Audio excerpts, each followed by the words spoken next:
I'd like to start with a question. What does citizenship mean to you? What does it mean to say a person is a citizen? So typically, when I ask these questions, I get a wide range of responses. People might talk about specific rights that citizenship confers. They might mention broader benefits of the status, things like access to the law or access to the physical territory of a nation. Or they might talk about more intangible things like belonging, feeling like a person is a part of a place or a part of a community. So it's important that there are so many different ways to approach this question. And I think it's important because it's important that the meaning of citizenship is contested ground today. And part of why this idea of citizenship is so contested is because its meaning has always been uncertain in the United States.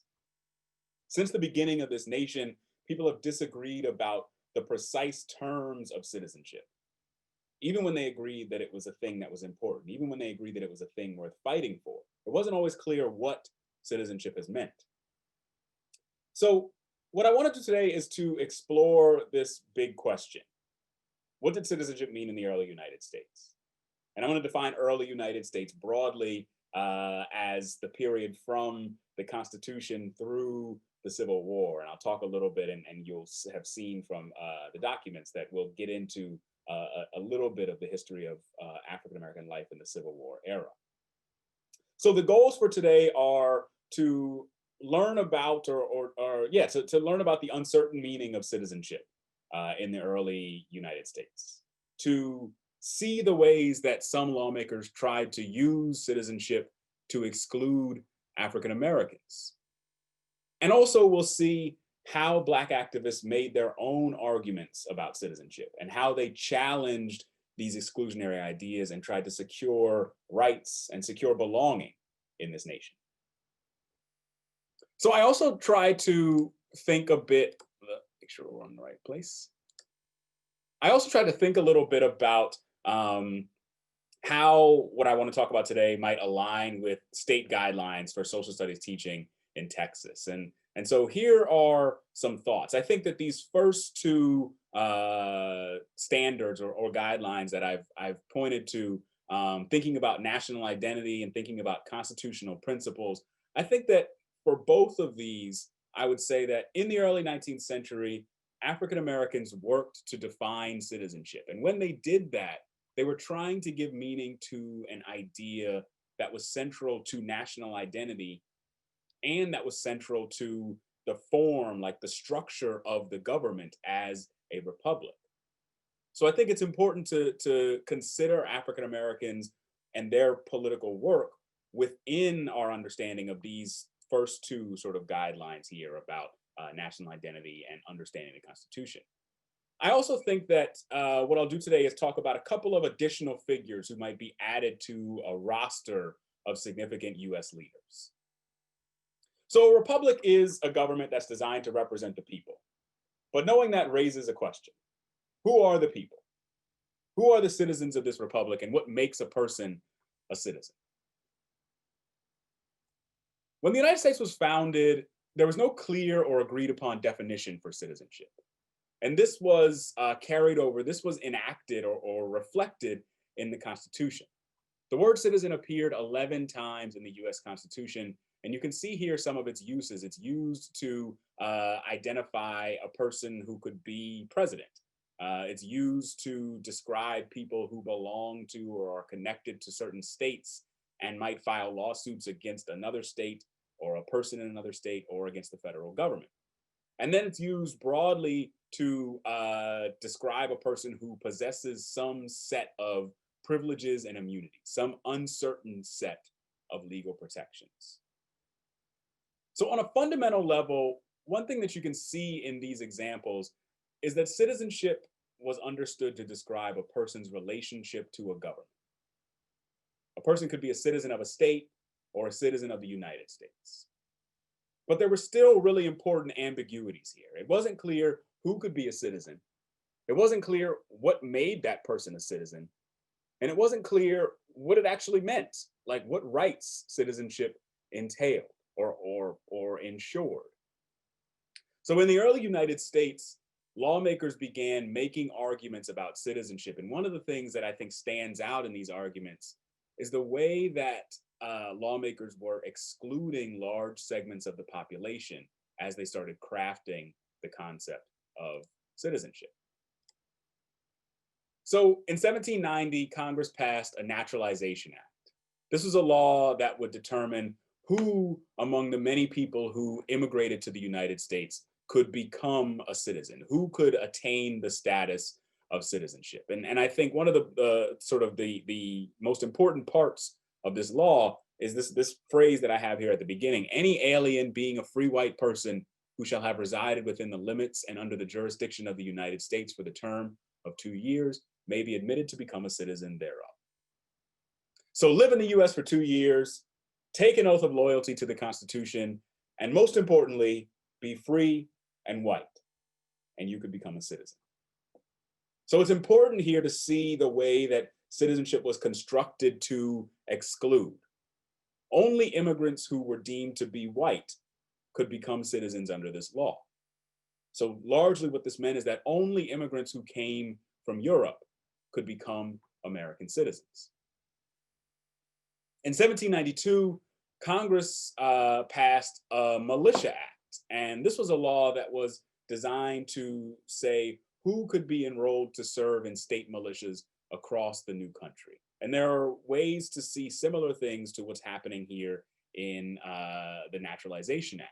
So the Militia Act said that each and every free, able-bodied white male citizen of the respective states could be asked to serve within a community's militia. So this measure, this law, I think is interesting because of some of the complexities of what it's actually saying.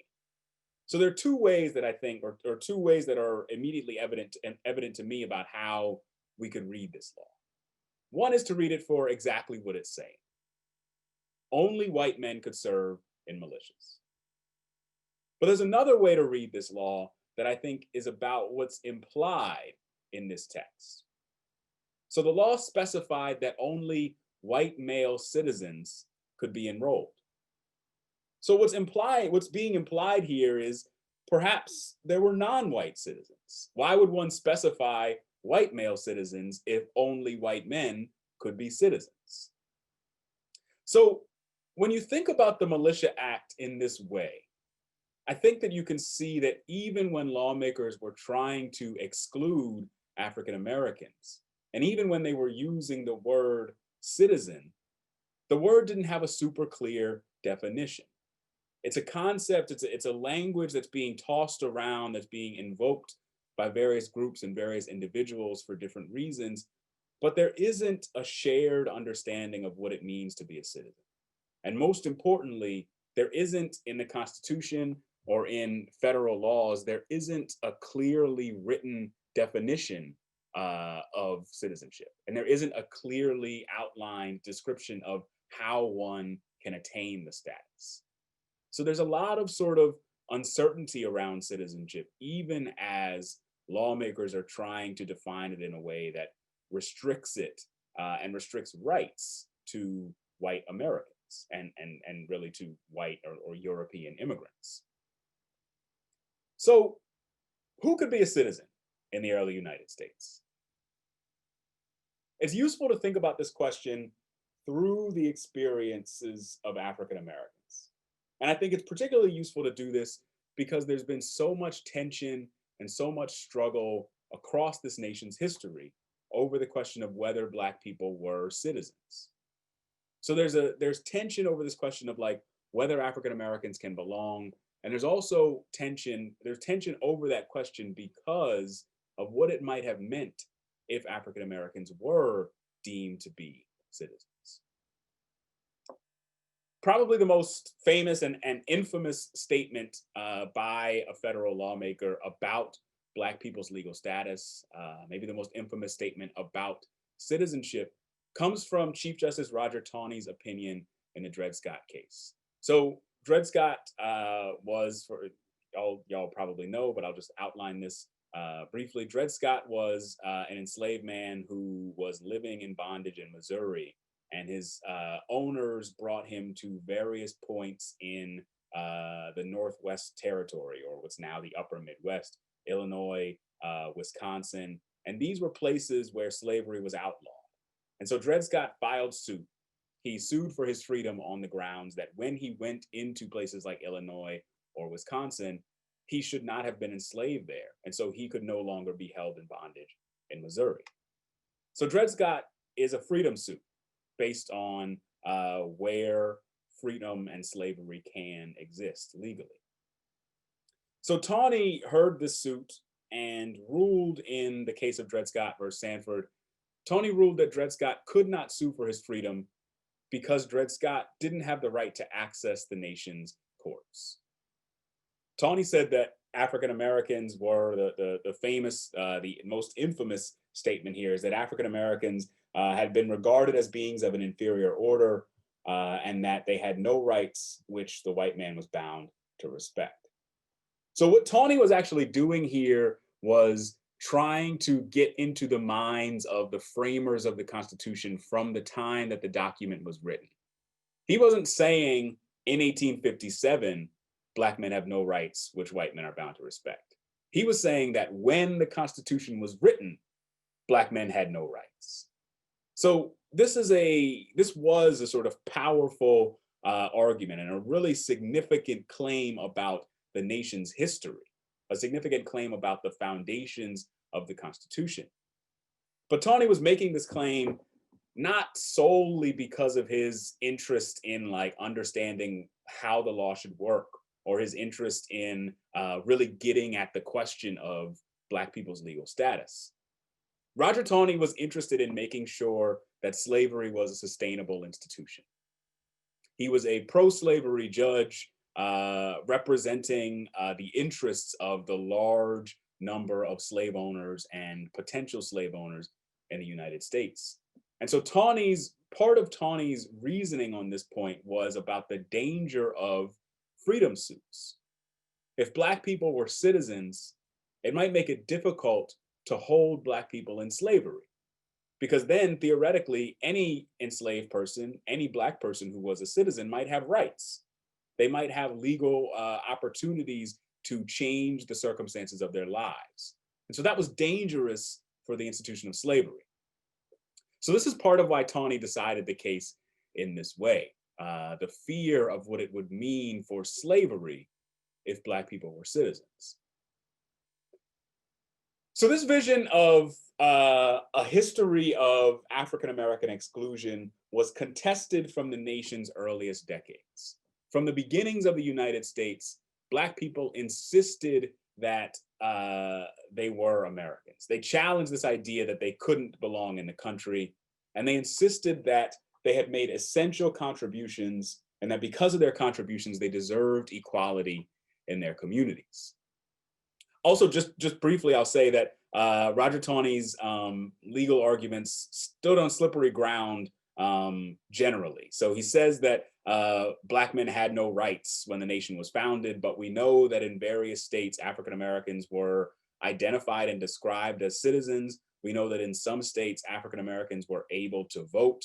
We know that in states, including Massachusetts, African Americans were able to petition the courts and seek their freedom through the new state legal structure. So there are all sorts of ways that we see African Americans securing rights and behaving as people with rights. So Taney was just ignoring a lot of the history of the United States when he made this claim. So African Americans were protesting their exclusion. They were insisting that they were valuable members of their communities. And one of the ways that they did this was by highlighting their contributions to the places where they lived. In 1793, the city of Philadelphia experienced an outbreak of yellow fever. Yellow fever is a virus that causes fever and nausea, and if it's untreated, it can cause liver and kidney disease, and ultimately it can lead to death. So yellow fever spread fast through the crowded city. And the city had a large population of free African Americans, people who had been emancipated from slavery and people who had come to the city looking for work, and looking for community.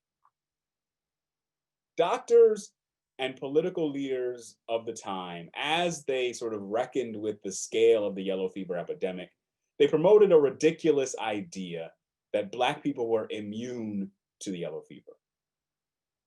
Using this idea, city officials recruited Black Philadelphians.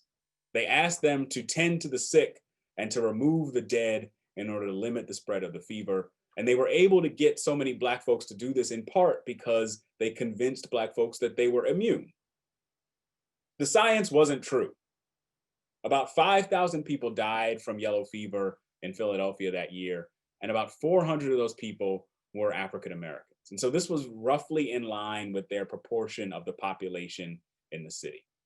African Americans were definitely not immune to this virus. After the epidemic subsided, a Philadelphia newspaper editor printed an article in which he accused the Black people who had been nursing in the community. He accused these Black folks of stealing from the homes of white Philadelphians who they had been hired to care for. So this was another myth that didn't have any basis in reality. It emerged from this newspaper editor's prejudices, his fears about Black Philadelphians and what their freedom might mean in his community. Two Black ministers in the city refused to accept this slander.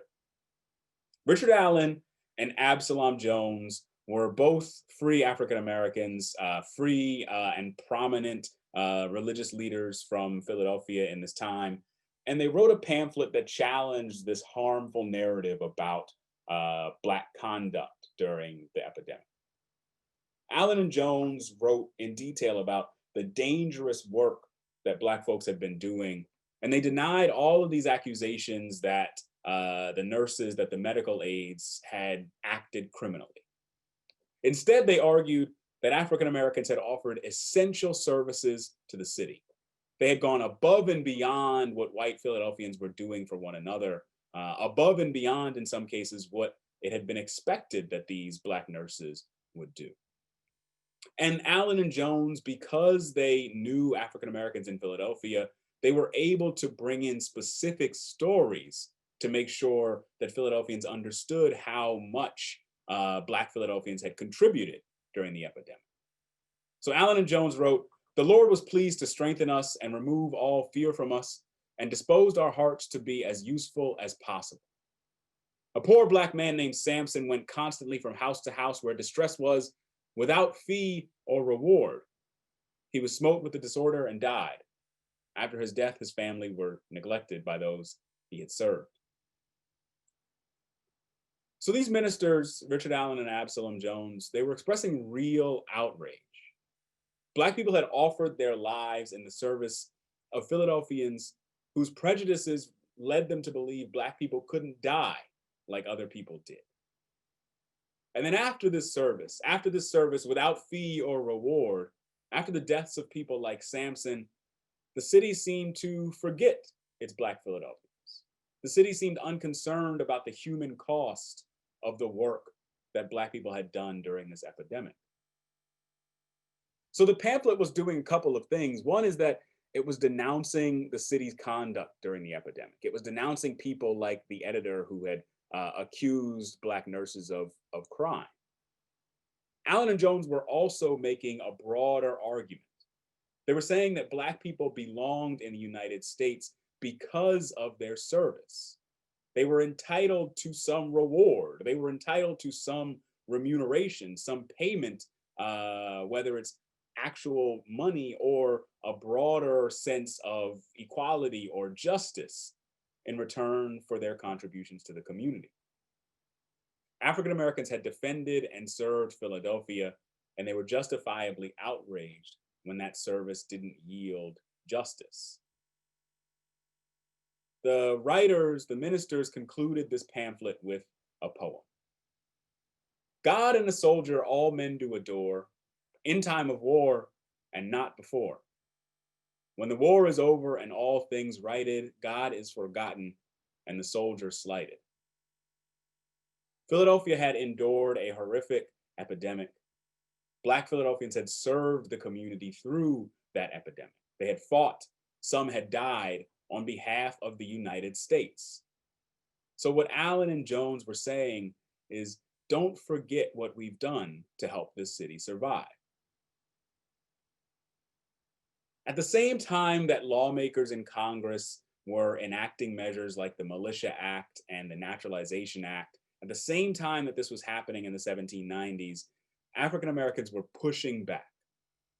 Black people wrote and they published arguments demanding justice.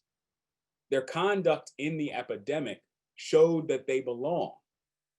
And what they implied was that their contributions should earn them a place in American communities. So Allen and Jones' pamphlet on the yellow fever epidemic laid important foundations for essential Black political work in the 19th century. They were outlining in print arguments about Black people and why they should be treated as equals in the United States, why they belonged in the United States. So what they were doing in 1793 would be echoed and built upon by Black activists in later decades. So as the 19th century progressed, African American activists became more organized and more aggressive in their demands for rights. More and more, they explicitly linked their claims to rights to the concept of citizenship. So across the North, states, including like Pennsylvania, where Allen and Jones lived, states enacted laws to gradually free African Americans. State lawmakers understood that slavery was wrong, and so they wanted to move toward ending it. But state lawmakers were also prejudiced, and they were worried about whether African Americans could handle a life of freedom. They were worried about what would happen if they freed all the Black people who were enslaved in their states all at once. And so this is how you get laws like New York's Gradual Abolition Act, which says, most importantly, that enslaved children, if they were men, would be freed when they reached age 25. Excuse me, if they were men, they would be free when they reached age 28. And if they were women, they would be free when they reached age 25. So there is this sort of move toward Black freedom, but it's not coming on equal terms. This is not an Emancipation Act that is enacted because of a desire to create racial justice or racial equality. So in the face of this kind of legal inequality, African Americans looked to the Constitution to try to secure rights. As I said, the Constitution didn't define citizenship, but it did do something important. One of the things that the Constitution did was suggest that citizen status might be connected to legal rights. And I think that this last piece, the Privileges and Immunities Clause, is really important here. Citizenship protected some uncertain bundle of privileges and immunities. We don't know what those privileges or immunities are, but we do know that a person who is a citizen has them. And so essentially, the Constitution suggested citizens had rights.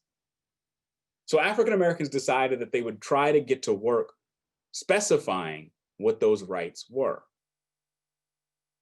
Black politics became more organized and more aggressive, and African Americans, again, they were relying on the idea of citizenship in making their claims. So a couple of examples of this. In 1831, a group of Black Americans met in Pittsburgh, Pennsylvania, and they delivered a public speech that was designed to solidify their claims to political rights.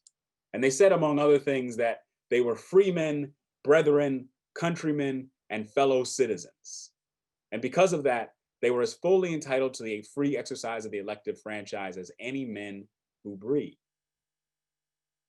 African Americans were insisting that they were citizens. And sometimes they said that the foundation for their citizenship, they said that they were citizens because they had been born in the United States. We are countrymen, right? The fact that they come from this place is the foundation of their claims to rights.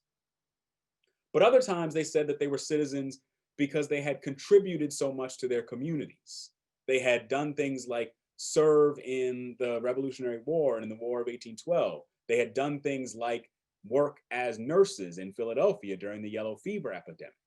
So there are multiple ways that African Americans tried to say that they had earned citizen status, whether it's because they were born in the country or because they had worked toward improving and helping the country survive.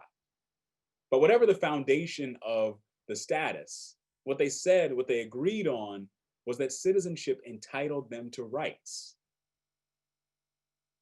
The way that this worked essentially was that African Americans were using the vagueness of the Constitution. So the Constitution didn't say who could be a citizen. It didn't say what the rights of citizenship were, but it didn't say that African Americans were not citizens.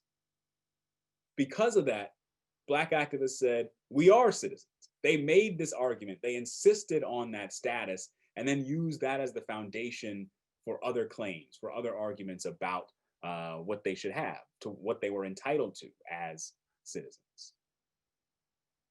So this kind of political protest continued in subsequent decades. And one of the most alarming things that African Americans faced in the 1840s and 1850s was the fear that they might be kidnapped by men who were pursuing runaway slaves. And so what you're seeing here is a flyer suggesting that Black Bostonians should keep a sharp lookout, watch out for kidnappers, be on your guard against the possibility that men might come north and seize you and bring you south into slavery. The Fugitive Slave Act of 1850 made it pretty easy for white Southerners to come north or to send slave catchers to the north and claim a person as a fugitive slave and then bring them into bondage in the South.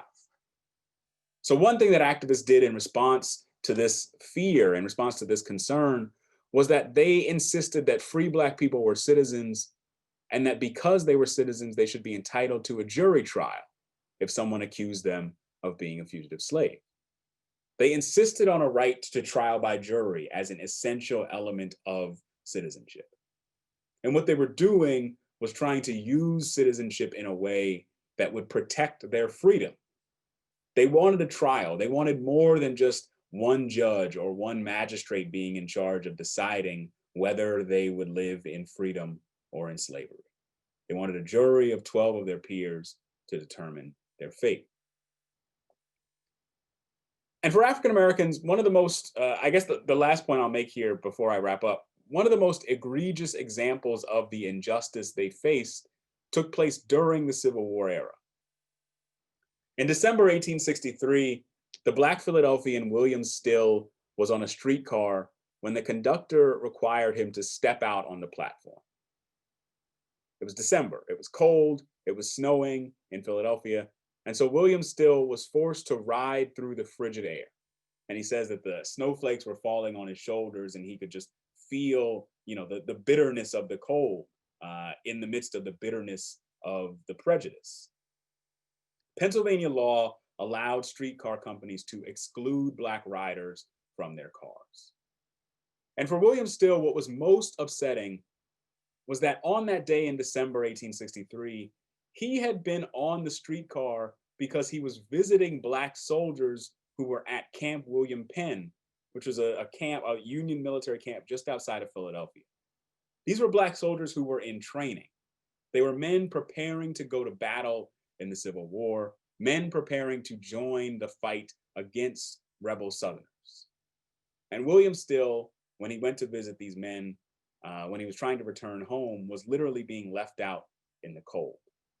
And so Still, in protesting these exclusions from the streetcars, said, among other things, that the colored citizens of Philadelphia suffer serious inconvenience by being excluded from these cars. And then he made an argument. Colored people pay more taxes here than is paid by the same class in any other cities. Black folks were property owners, he's saying.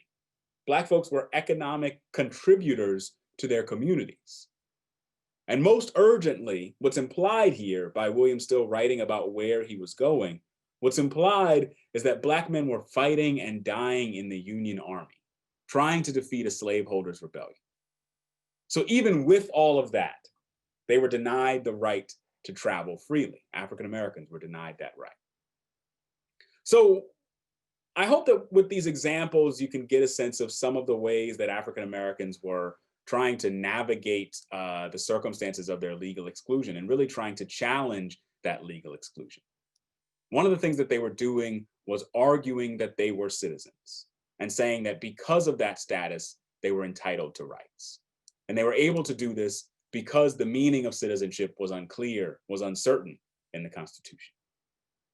So I will just put the big questions back up here so that we have a sense of what the plan was and what I've tried to do today to outline some of the sort of uncertainty surrounding citizenship, to see how white lawmakers were trying to use citizenship and use the law to exclude African Americans, and to recognize the ways that African Americans used citizenship to try to secure belonging and rights in the United States.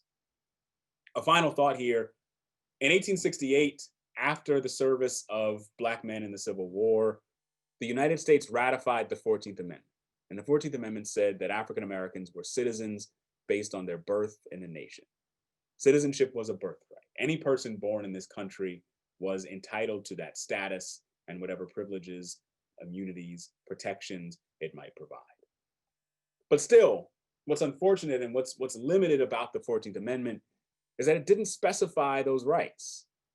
And so Black Americans after the Civil War, after Reconstruction, would continue for decades to try to struggle to use citizenship in pursuit of equality in the United States. And that's a way to think about the enduring legacies of the uncertainty of citizenship, the enduring legacies of Black politics as they emerged in the early 19th century and in the early United States.